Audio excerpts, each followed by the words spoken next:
Friends, welcome back to our channel Lavanya ಕಿಚನ್ಗೆ ಸ್ವಾಗತ.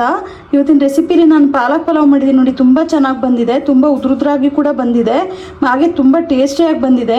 ಇದನ್ನು ಯಾವ ವಿಧಾನದಲ್ಲಿ ಮಾಡಬೇಕು ಅಂತ ನಿಮಗೆಲ್ಲ ತೋರಿಸ್ಕೊಡ್ತೀನಿ, ಬನ್ನಿ ನೋಡ್ಕೊಂಬರೋಣ. ಪಲಾವ್ ಮಾಡೋಕ್ಕೆ ಮಸಾಲೆ ರೆಡಿ ಮಾಡ್ಕೋಬೇಕು. ಮಸಾಲೆ ರೆಡಿ ಮಾಡ್ಕೊಳ್ಳೋಕೆ ಏನೇನು ಇಂಗ್ರೀಡಿಯೆಂಟ್ಸ್ ತೊಗೊಂಡಿದ್ದೀನಿ ಅಂತ ಮೊದಲಿಗೆ ತೋರಿಸ್ಕೊಡ್ತೀನಿ ನೋಡಿ. ನಾನು ಪಾಲಕ್ ಸೊಪ್ಪನ್ನ ಇಷ್ಟು ತೊಗೊಂಡಿದ್ದೀನಿ, ಮತ್ತು 1.5 ಇಂಚಷ್ಟು ಶುಂಠಿ ಹಾಕ್ತಾಯಿದ್ದೀನಿ, ಮತ್ತು ಅದಕ್ಕೆ ಸ್ವಲ್ಪ ಜೀರಿಗೆ, ಚಕ್ಕೆ, ಲವಂಗ ತೊಗೊಂಡಿದ್ದೀನಿ, ಮತ್ತು 5ರಿಂದ 6 ಪೀಸಷ್ಟು ಕರಿಬೇವಿನೆಲ್ಲ ತೊಗೊಂಡಿದ್ದೀನಿ, ಮತ್ತು ಒಂದು 10 ಪೀಸಷ್ಟು ಬೆಳ್ಳುಳ್ಳಿ ತೊಗೊಂಡಿದ್ದೀನಿ, ಒಂದು 10ರಿಂದ 12 ಪೀಸಷ್ಟು ಹಸಿಮೆಣಸಿನ್ಕಾಯಿ ತೊಗೊಂಡಿದ್ದೀನಿ. ಖಾರ ಎಷ್ಟು ಬೇಕು ನೋಡಿ ಹಾಕೋಬೋದು, ಇನ್ನೂ ಸ್ವಲ್ಪ ಖಾರ ಬೇಕಂತ ಹೇಳಿದ್ರೆ ಆ್ಯಡ್ ಮಾಡ್ಕೋಬೋದು. ಇಷ್ಟು ಇಂಗ್ರೀಡಿಯೆಂಟ್ಸ್ನ ಇವಾಗ ರುಬ್ಕೋಬೇಕು. ಒಂದು ಜಾರ್ಗೆ ಹಾಕೊಳ್ಳೋಣ. ಇವಾಗ ಇಂಗ್ರೀಡಿಯೆಂಟ್ಸ್ನ ಜಾರ್ಗೆ ಹಾಕ್ಕೊಂಡಿದ್ದೀನಿ. ಅದೇ ಇದಕ್ಕೆ ಒಂದು ಅರ್ಧ ಗ್ಲಾಸಷ್ಟು ನೀರು ಸೇರಿಸ್ಕೊಂಡು ರುಬ್ಕೊಳ್ಳೋಣ. ಇವಾಗ ನುಣ್ಣಗೆ ರುಬ್ಕೋಬೇಕು. ಇದನ್ನು ಮಸಾಲಾನ ಇಷ್ಟು ಸಣ್ಣಕ್ಕೆ ರುಬ್ಕೊಂಡಿದ್ದೀನಿ. ಇಷ್ಟು ಸಣ್ಣಕ್ಕಾದರೂ ಸಾಕು. ಇದು ನಾನು ಅರ್ಧ kg ಬಾಸುಮತಿ ರೈಸ್ ತೊಗೊಂಡಿದ್ದೀನಿ. ಇದು ನೀಟಾಗಿ ವಾಶ್ ಮಾಡಿ ಇಟ್ಕೊಂಡಿದ್ದೀನಿ. ಅದೇ ಇದಕ್ಕೆ ನೀರು ಸೇರಿಸ್ಬಿಟ್ಟು ಒಂದು ಅರ್ಧ ಗಂಟೆ ನೆನೆ ಹಾಕೋಣ ಅಕ್ಕಿನ. ಆವಾಗ ಅನ್ನ ಉದ್ರುದ್ರಾಗೂ ಬರುತ್ತೆ ಮತ್ತು ಬೇಗನೂ ಆಗುತ್ತೆ. ಇದನ್ನು ಒಂದು ಅರ್ಧ ಗಂಟೆ ನೆನೆಸ್ಕೋಬೇಕು. ಪಲಾವ್ಗೆ ನೋಡಿ ಪನ್ನೀರು ಮತ್ತು ಗೋಡಂಬಿ ಯೂಸ್ ಮಾಡಿದ್ರೆ ತುಂಬ ಟೇಸ್ಟಿಯಾಗಿರುತ್ತೆ, ತುಂಬ ಚೆನ್ನಾಗಿ ಬರುತ್ತೆ. ಅದಕ್ಕೋಸ್ಕರ ನೋಡಿ ನಾನು ಒಂದು 7-8 ಕ್ಯೂಬಷ್ಟು ನಾನು ಪನ್ನೀರ್ ತೊಗೊಂಡಿದ್ದೀನಿ, ಒಂದು 10 ಪೀಸಷ್ಟು ಗೋಡಂಬಿ ತೊಗೊಂಡಿದ್ದೀನಿ. ಇದನ್ನು ಇವಾಗ ತುಪ್ಪ ಹಾಕ್ಬಿಟ್ಟು ಫ್ರೈ ಮಾಡ್ಕೋಬೇಕು. ಯಾವ ಥರ ಅಂತ ಮೊದಲಿಗೆ ತೋರಿಸ್ಕೊಡ್ತೀನಿ ನಿಮಗೆ ನೋಡಿ. ಪ್ಯಾನ್ ಬಿಸಿ ಆದ ತಕ್ಷಣ 1 ಸ್ಪೂನಷ್ಟು ತುಪ್ಪ ಹಾಕೊಳ್ಳೋಣ. ಸ್ವಲ್ಪ ಕರಗಲಿ ಅದು ನೋಡಿ. ತುಪ್ಪ ಬಿಸಿ ಆದ ನಂತರ ಏನು ಗೋಡಂಬಿ ತೊಗೊಂಡಿದ್ದೆ ಫುಲ್ ಹಾಕೋತಾ ಇದ್ದೀನಿ. ಇದು ಹಾಕೊಂಡು ನೀಟಾಗಿ ಫ್ರೈ ಮಾಡ್ಕೋಬೇಕು. ಇದನ್ನು ಸ್ವಲ್ಪ ಕಮ್ಮಿ ಸ್ಟೀಮಲ್ಲೇ ಮಾಡ್ಕೊಳ್ಳೋಣ ನೋಡಿ. ಗೋಡಂಬಿನ ಇಷ್ಟು ಫ್ರೈ ಮಾಡ್ಕೊಂಡಿದ್ದೀನಿ, ಇಷ್ಟ ಆದರೆ ಸಾಕು. ಇದನ್ನ ತೆಕ್ಕೊಂಡು ಒಂದು ಬೌಲ್ಗೆ ಹಾಕೊಳ್ಳೋಣ ನೋಡಿ. ಅದೇ ತುಪ್ಪಕ್ಕೆ ಏನು ಪನ್ನೀರ್ ತೊಗೊಂಡಿದ್ದೆ ಹಾಕೊಂಡು ಇದನ್ನು ಸ್ವಲ್ಪ ಬ್ರೌನ್ ಬರೋವರೆಗೂ ಹುರ್ಕೊಳ್ಳೋಣ. ಚೆನ್ನಾಗಿ ಕಮ್ಮಿ ಸ್ಟೀಮಲ್ಲೇ ಹುರ್ಕೋಬೇಕು ನೋಡಿ. ಪನ್ನೀರ್ ನೀಟಾಗಿ ಫ್ರೈ ಆಗಿದೆ. ಇದನ್ನು ತೆಗೆದು ಒಂದು ಬೌಲ್ಗೆ ಹಾಕೋತೀನಿ. ಈಗ ಪಾಲಕ್ ಪಲಾವ್ ಮಾಡೋಕ್ಕೆ ಏನೇನು ಇಂಗ್ರೀಡಿಯೆಂಟ್ಸ್ ಬೇಕಂತ ನಿಮಗೆ ತೋರಿಸ್ತೀನಿ ನೋಡಿ. ಒಂದು 2 ಸ್ಪೂನಷ್ಟು ತುಪ್ಪ ತೊಗೊಂಡಿದ್ದೀನಿ, ಮತ್ತು ಎಣ್ಣೆನೂ ಒಂದು 3/4 ಕಪ್ಪಷ್ಟು ಯೂಸ್ ಮಾಡ್ತಾಯಿದ್ದೀನಿ. ಹಸಿ ಬಟಾಣಿನ ಇಷ್ಟು ತೊಗೊಂಡಿದ್ದೀನಿ, 2 ಟೊಮೆಟೊನ ಸಣ್ಣದಾಗಿ ಹೆಚ್ಚಿಟ್ಕೊಂಡಿದ್ದೀನಿ, ಒಂದು ದಪ್ಪ ಈರುಳ್ಳಿನ ದಪ್ಪದಾಗೆ ಹೆಚ್ಚಿಟ್ಕೊಂಡಿದ್ದೀನಿ, ಮತ್ತು ಸಣ್ಣದಾಗಿ ಕ್ಯಾರೆಟ್ನ ಹೆಚ್ಚಿಟ್ಕೊಂಡಿದ್ದೀನಿ, ಮತ್ತು ಮೆಣಸಿನ್ಕಾಯಿನ ಮಸಾಲೆಗೆ ಹಾಕಿರೋದ್ರಿಂದ 1 ಸ್ಪೂನಷ್ಟು ಖಾರ ಪುಡಿ ತೊಗೊಂಡಿದ್ದೀನಿ.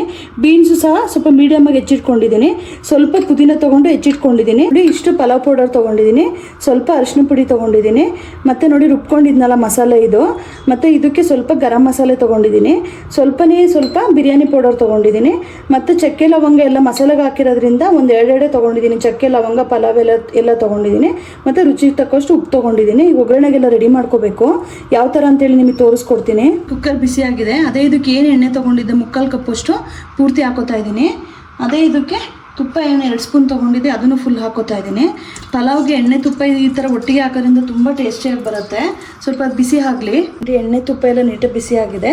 ಅದೇ ಇದಕ್ಕೆ ಚಕ್ಕೆ ಲವಂಗ ಮತ್ತು ಏಲಕ್ಕಿ ಜೀರಿಗೆ ಎಲ್ಲ ತೊಗೊಂಡಿದ್ನಲ್ಲ, ಮತ್ತು ಪಲಾವ್ ಎಲ್ಲ ತೊಗೊಂಡಿದ್ನಲ್ಲ ಹಾಕ್ತಾಯಿದ್ದೀನಿ. ಒಂದು ಸ್ವಲ್ಪ ಫ್ರೈ ಮಾಡ್ಕೊಳ್ಳೋಣ ಇದನ್ನು ನೋಡಿ. ಸ್ವಲ್ಪ ಫ್ರೈ ಆಗಿದೆ. ಅದೇ ಇದಕ್ಕೆ ಈರುಳ್ಳಿ ತೊಗೊಂಡಿದ್ನಲ್ಲ ಅದನ್ನು ಫುಲ್ ಹಾಕ್ತಾಯಿದ್ದೀನಿ. ಇದು ನೀಟಾಗಿ ಸ್ವಲ್ಪ ಈ ಫ್ರೈ ಮಾಡ್ಕೋಬೇಕು ಎಣ್ಣೆನೇ ನೋಡಿ. ಈರುಳ್ಳಿ ಫ್ರೈ ಆಗಿದೆ. ಅದೇ ಇದಕ್ಕೆ ಸ್ವಲ್ಪ ಪುದೀನ ಹಾಕ್ತಾಯಿದ್ದೀನಿ. ಪುದೀನ ಹಾಕಿದ್ರೆ ಅದೊಂದು ಫ್ಲೇವರ್ ಕೊಡುತ್ತೆ ಅಂತ ಹಾಕೋದು. ನಿಮ್ಗೆ ಬೇಕು ಅಂದರೆ ಹಾಕ್ಕೊಳ್ಳಿ, ಇಲ್ಲಾಂದರೆ ಇದೊಂದು ಸ್ಕಿಪ್ ಮಾಡ್ಬೋದು ಪುದೀನನ. ಇದು ಸ್ವಲ್ಪ ಎಣ್ಣೆ ಬಾಡಿಸ್ಕೊಳ್ಳೋಣ.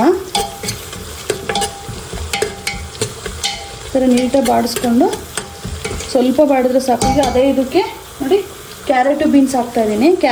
ಕ್ಯಾರೆಟ್ ಏನು ತೊಗೊಂಡಿದ್ದೆ ಫುಲ್ ಹಾಕ್ತಾಯಿದ್ದೀನಿ, ಮತ್ತು ಬೀನ್ಸ್ ತೊಗೊಂಡಿದ್ನಲ್ಲ ಬೀನ್ಸ್ನು ಕೂಡ ಹಾಕೋತಾ ಇದ್ದೀನಿ, ಮತ್ತು ಬಟಾಣಿ ತೊಗೊಂಡಿದ್ದೆ ಅಲ್ವಾ ಬಟಾಣಿನೂ ಕೂಡ ಹಾಕೋತಾ ಇದ್ದೀನಿ. ಹಾಕೊಂಡು ನೀಟಾಗಿ 1ರಿಂದ 2 ನಿಮಿಷ ಫ್ರೈ ಮಾಡ್ಕೊಳ್ಳೋಣ ಎಣ್ಣೆಲಿ. ಈ ಥರ ಎಲ್ಲ ತರಕಾರಿ ನೀಟಾಗಿ ಫ್ರೈ ಮಾಡಿಕೊಂಡ್ರೆ ಚೆನ್ನಾಗಿರುತ್ತೆ. ಟೇಸ್ಟ್ ಅಂತೂ ತುಂಬ ಚೆನ್ನಾಗಿ ಬರುತ್ತೆ. ಒಂದು 2 ನಿಮಿಷ ಫ್ರೈ ಆಗಲಿ ಇದು ನೋಡಿ. ಸ್ವಲ್ಪ ತರಕಾರಿ ಎಲ್ಲ ನೀಟಾಗಿ ಫ್ರೈ ಆಗಿದೆ. ಅದೇ ಇದಕ್ಕೆ ಏನು ಟೊಮೆಟೊ ತೊಗೊಂಡಿದ್ದೆ ಅದನ್ನು ಸೇರಿಸ್ಕೊತಾ ಇದ್ದೀನಿ. ಸೇರಿಸ್ಕೊಂಡು ಸ್ವಲ್ಪ ಅದಕ್ಕೆ ಬೇಗ ಬೇಯಲಿ ಒಗ್ಗರಣೆಗೋಸ್ಕರ ಒಂದು 1/4 ಸ್ಪೂನಷ್ಟು ಉಪ್ಪು ಸೇರಿಸ್ಕೊತಾ ಇದ್ದೀನಿ, ಮತ್ತು ಸ್ವಲ್ಪ ಅರಿಶಿನ ಪುಡಿ ಹಾಕ್ತಾಯಿದ್ದೀನಿ. ಇವೆರಡು ಹಾಕೋದ್ರಿಂದ ಒಗ್ಗರಣೆ ಬೇಗ ಬೇಯುತ್ತೆ. ಹಾಕೊಂಡು ನೀಟಾಗಿ ಈ ಥರ ಮಿಕ್ಸ್ ಮಾಡ್ಕೊಳ್ಳೋಣ. ಸರ್ ನೋಡಿ ಮಿಕ್ಸ್ ಮಾಡ್ಕೊಂಡು ಸ್ವಲ್ಪ ಕೈ ಆಡ್ಕೊಂಡು ನೀಟಾಗಿ ಬೇಯಕ್ಕೆ ಬಿಡೋಣ. ನೀಟಾಗೆಲ್ಲ ಫ್ರೈ ಆಗಿದ್ದು ನೋಡಿ. ಈ ಥರ ಮಧ್ಯೆ ಕೈ ಆಡ್ಕೊಳ್ಳಿ ನೋಡಿ. ನಿಮಗೆ ಕ್ಯಾರೆಟು ಬೀನ್ಸು ಬೇಕಂದರೆ ಹಾಕೋಬೋದು, ಆಪ್ಷನಲ್ಲಿ ಹಾಕೋಬೋದು. ನಾನು ಹಾಕಿದ್ರೆ ಚೆನ್ನಾಗಿರುತ್ತೆ ಅಂತೇಳಿ ಹಾಕೋತಾ ಇದ್ದೀನಿ. ಇಲ್ಲಾಂತೇಳಿ ಕೆಲವರು ಬರೀ ಬಟಾಣಿ ಯೂಸ್ ಮಾಡಿ ಪುದೀನ ಮತ್ತು ಪಾಲಕ್ ಸೊಪ್ಪು ಯೂಸ್ ಮಾಡಿ ಮಾಡ್ತಾರೆ.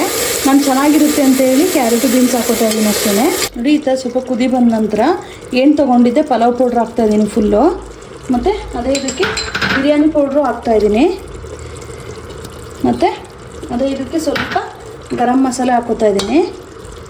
ಮತ್ತು ಮೆಣಸಿನ್ಕಾಯಿನ ಮಸಾಲೆಗೆ ಹಾಕ್ಕೊಂಡಿರೋದ್ರಿಂದ ನಾನು ಒಂದೇ ಒಂದು ಸ್ಪೂನಷ್ಟು ಖಾರದ ಪುಡಿ ಹಾಕೋತಾ ಇದ್ದೀನಿ.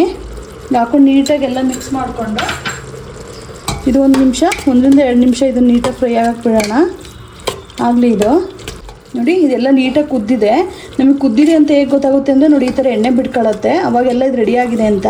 ಅದೇ ಇದಕ್ಕೆ ನಾನು ಒಗ್ಗರಣೆಗೂ ನಾನು ಉಪ್ಪು ಸೇರಿಸಿರೋದ್ರಿಂದ ಈ ರುಚಿಗೆ ನೋಡಿ ಎಷ್ಟು ಬೇಕು ನೋಡಿ ಹಾಕೋತಾ ಇದ್ದೀನಿ. ಇಷ್ಟು ಸೇರಿಸ್ಕೊತಾ ಇದ್ದೀನಿ. ಸೇರಿಸ್ಕೊಂಡು ಇವಾಗೆಲ್ಲ ನೀಟಾಗಿ ಒಂದ್ಸರಿ ಮಿಕ್ಸ್ ಮಾಡ್ಕೊಳ್ಳೋಣ. ಈ ಥರ ಮಿಕ್ಸ್ ಆದ ನಂತರ ಅದೇ ಇದಕ್ಕೆ ನಾವು ಅಕ್ಕಿ ನೆನೆಸಿಟ್ಕೊಂಡಿದ್ವಲ್ಲ, ನಾನು 2 ಗ್ಲಾಸಷ್ಟು ಅಕ್ಕಿ ತೊಗೊಂಡಿದ್ನಲ್ಲ, ನೆನೆಸಿಟ್ಟಿದ್ದೆ ಇದನ್ನು ಒಂದು ಅರ್ಧ ಗಂಟೆ ಮುಂಚೆ. ಬಾಸುಮತಿ ರೈಸ್ನ ಹಾಕೋತಾ ಇದ್ದೀನಿ. ಫುಲ್ಲು ನೀರು ಸೋರಿಸ್ಕೊಂಡು ಫುಲ್ ಎಲ್ಲನೂ ಸೇರಿಸ್ಕೊತಾ ಇದ್ದೀನಿ. ಇದಕ್ಕೆ ನೋಡಿ, ಅಕ್ಕಿ ಹಾಕಿ ನೀಟಾಗಿ ಎಲ್ಲ ಮಿಕ್ಸ್ ಮಾಡ್ಕೊಂಡ ನಂತರ ಹುರಿದಿಟ್ಕೊಂಡಿದ್ವಲ್ಲ ಗೋಡಂಬಿ, ಅದನ್ನು ಹಾಕೋತಾ ಇದ್ದೀನಿ. ಅದೇ ಇದಕ್ಕೆ ಪನ್ನೀರ್ನೂ ಸೇರಿಸ್ಕೊತಾ ಇದ್ದೀನಿ. ಸೇರಿಸ್ಕೊಂಡು ನೀಟಾಗಿ ಮಿಕ್ಸ್ ಮಾಡ್ಕೊಳ್ಳೋಣ ಮೊದಲಿಗೆ. ಥರ ಚೆನ್ನಾಗಿ ಒಂದು ಸ್ವಲ್ಪ ಮಿಕ್ಸ್ ಮಾಡ್ಕೊಂಡ ನಂತರ ಅಕ್ಕಿಗೆ ಪನ್ನೀರು ಮತ್ತು ಹುರಿದಿರೋ ಗೋಡಂಬಿ ಎಲ್ಲ ಹಾಕೊಂಡು ನೀಟಾಗಿ ಮಿಕ್ಸ್ ಮಾಡಿ ರೆಡಿ ಮಾಡಿ ಇಟ್ಕೊಂಡಿದ್ದೀನಿ. ಅದೇ ಇದಕ್ಕೆ ನಾನು 2 ಗ್ಲಾಸ್ ಅಕ್ಕಿ ತೊಗೊಂಡಿರೋದ್ರಿಂದ ನಾನು 3.5 ಗ್ಲಾಸಷ್ಟು ನೀರು ಸೇರಿಸ್ತಾ ಇದ್ದೀನಿ. 3.5 ಗ್ಲಾಸ್ ಏನಕ್ಕೆ ಸೇರಿಸ್ತಾ ಇದ್ದೀನಿ, ಅರ್ಧ ಗ್ಲಾಸ್ ಕಮ್ಮಿ ಏನಕ್ಕೆ ಸೇರಿಸ್ತಾ ಇದ್ದೀನಿ ಅಂದರೆ ಅಕ್ಕಿನ ನೆನೆಸಿಟ್ಕೊಂಡಿದ್ದೆ ಅರ್ಧ ಗಂಟೆ ಮುಂಚೆ, ಅದಕ್ಕೋಸ್ಕರ ಒಂದು ಅರ್ಧ ಗ್ಲಾಸು ನೀರನ್ನ ಕಮ್ಮಿ ಹಾಕೋತಾ ಇದ್ದೀನಿ. ಸೊ ಈಗೆಲ್ಲ ನೀಟಾಗಿ ಈ ಥರ ಮಿಕ್ಸ್ ಮಾಡಿ ಒಂದು ವಿಷಲ್ ಹಾಕ್ಸೋಣ. ಅಕ್ಕಿ ನೆನೆಸ್ಕೊಂಡಿರೋದ್ರಿಂದ ಒಂದೇ ವಿಷಲ್ ಸಾಕು. ನೋಡಿ, 1 ವಿಷಲ್ ಆಗಿದೆ, ತೆಗಿತಾ ಇದ್ದೀನಿ. ನೋಡಿ, ಇದು 1 ವಿಷಲ್ ಆಗಿದೆ, ತೆಗ್ದಿದ್ದೀನಿ. ಈಗ ಇದನ್ನು ಮಿಕ್ಸ್ ಮಾಡಿಬಿಟ್ಟು ನೀಟಾಗಿ ಒಂದು ಬೌಲ್ಗೆ ಹಾಕೊಳ್ಳೋಣ. ನೋಡಿ, ಫೈನಲಿ ಉದ್ರುದ್ರಾದ ಪಾಲಕ್ ಪಲಾವ್ ರೆಡಿ ಆಗಿದೆ. ತುಂಬ ಟೇಸ್ಟಿಯಾಗಿ ಬಂದಿದೆ. ನೋಡಿ ಫ್ಲೇವರ್ ಹೆಂಗೆ ಬರ್ತಾ ಇದೆ ಅಂತೇಳಿ, ಎಷ್ಟು ಉದ್ರುದ್ರಾಗಿ ಬಂದಿದೆ ಅಂತೇಳಿ. ಸೊ ಇದಕ್ಕೆ ನೀವು ರೈತ ಮಾಡ್ಕೊಂಡು ತಿನ್ಬೋದು, ಇಲ್ಲ ಕಾಯಿ ಚಟ್ನಿ ಕೂಡ ಮಾಡ್ಕೊಂಡು ತಿನ್ಬೋದು. ತುಂಬ ಚೆನ್ನಾಗಿ ಬಂದಿದೆ. ಪಾಲಕ್ ಪಲಾವ್ ರೆಡಿ ಆಗಿದೆ. ಸೊ ನಾನು ಮಾಡಿರೋ ಥರ ಮಾಡ್ಕೊಳ್ಳಿ, ತುಂಬ ಟೇಸ್ಟಿಯಾಗೂ ಬರುತ್ತೆ ಮತ್ತು ತುಂಬ ಉದ್ರುದ್ರಾಗಿ ಬರುತ್ತೆ ಮತ್ತು ಬೇಗನೆ ಆಗುತ್ತೆ. ಹೊಸ್ದಾಗಿ ಯಾರು ನನ್ನ ಚಾನಲ್ ನೋಡ್ತಿದ್ದೀರಾ ದಯವಿಟ್ಟು ಸಬ್ಸ್ಕ್ರೈಬ್ ಮಾಡ್ಕೊಳ್ಳಿ. ನಾನು ಇದೇ ಥರ ಒಳ್ಳೊಳ್ಳೆ ರೆಸಿಪೀಸ್ ಮಾಡಿಬಿಟ್ಟು ಅಪ್ಲೋಡ್ ಮಾಡ್ತೀನಿ. ಲೈಕ್ ಮಾಡಿ, ಶೇರ್ ಮಾಡಿ. ಇದು ಮಾಡಿಕೊಂಡು ಯಾವ ಥರ ಇತ್ತಂತೇಳಿ ನನಗೆ ಕಮೆಂಟ್ಸ್ ಮಾಡಿ ತಿಳಿಸಿ. ಇಷ್ಟೊತ್ತು ನಾನು ವೀಡಿಯೋ ವಾಚ್ ಮಾಡಿದ್ದಕ್ಕೆ ಧನ್ಯವಾದಗಳು.